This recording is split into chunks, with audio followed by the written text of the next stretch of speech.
We would like to welcome Congresswoman Keystone McMorris Rodgers, U.S. Representative for Washington's 5th Congressional District. She chairs the House Republican Congress Conference. Congresswoman, good to have you here on Zona Política. How are you? Thank you. Great to be with you. The Keystone Pipeline, so long in coming, and now it inches forward to becoming a reality. What made Congress decide to just go ahead and speed this along? Well, this is an important project. It's one piece in our all-of-the-above energy solution, but an energy solution that is going to help create jobs and give Americans a more secure future. The House and the Republican majority in the House remains focused on solutions that are going to grow our economy, create jobs for all Americans. And it's not fair that the status quo in D.C. is making life harder for hardworking Americans. There are those who would say that the reason the president has not pushed Keystone forward is because of environmental concerns and, quite frankly, labor union concerns. What do you see what do you think the motivation is to not push this along? I can't believe it's because leadership in D.C. wants continued foreign dependence on oil. The Keystone has broad bipartisan support. And even this week in the House, we had Republicans and Democrats supporting the Keystone Pipeline. Broad support among unions, actually, that see this as a job creator. There has been some concerns raised by the environmental community, but working through the permitting process, many of their concerns have been addressed. The Keystone Pipeline is a 1,600-mile pipeline in the midst of 2 million miles of pipeline in America. But it's very important when it comes to taking steps to bring down gas prices and make America energy independent. Right now we get about 1.5 million barrels of oil a day from Canada. This would allow us to get up to 6 million, and it would really help us get oil and energy from an ally rather than being dependent upon countries that are not our friends. And that's so important that we become more energy independent, and particularly that issue that those countries that we have a dependency issues with are not our friends. And as you suggest, the pipeline, 1,700 miles, it comes from Canada, and it's going to go through Montana, South Dakota, Nebraska, Kansas, and Oklahoma. Do you see the need for more refineries?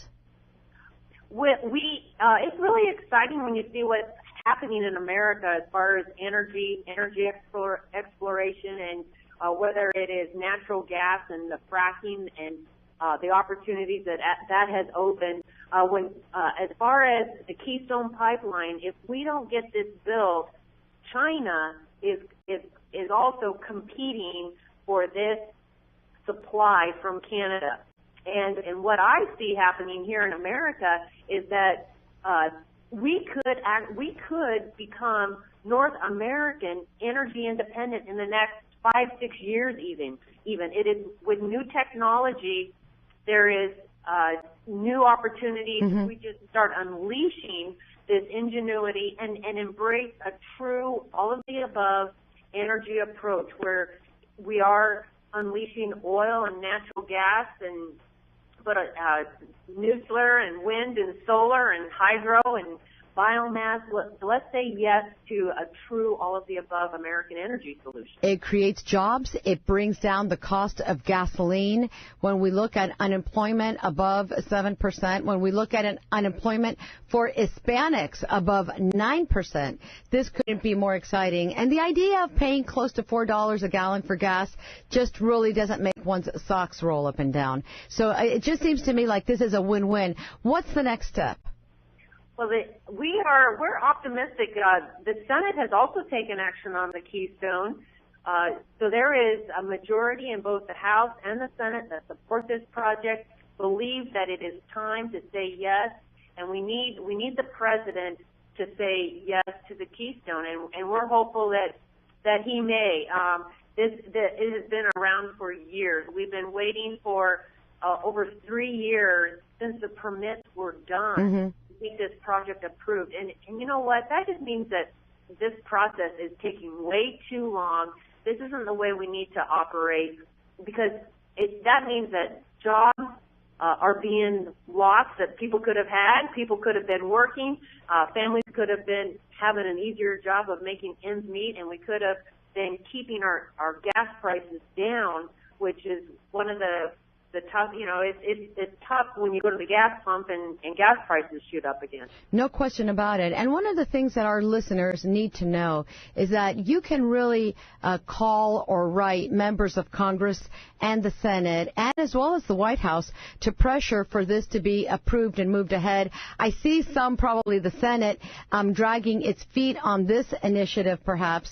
But Congresswoman, tell the listeners who, for Univision Radio, do you listen to calls and mails from constituents? How does that affect you? How do you measure? How can one measure if it's really effective? Well, absolutely. We, Congress and members of Congress, representatives and senators, one of the knocks on Congress is that we're very reactionary. People at times would like us to show more leadership, but we do react. We react to those letters and those calls and what we're hearing from the people that we represent. We are representatives, and it does make a difference. Every day, my staff is giving me updates on, what are we hearing from people in the district? What are the calls? What are the emails? I meet with people every day. It does make a difference, and especially today with all of the digital media.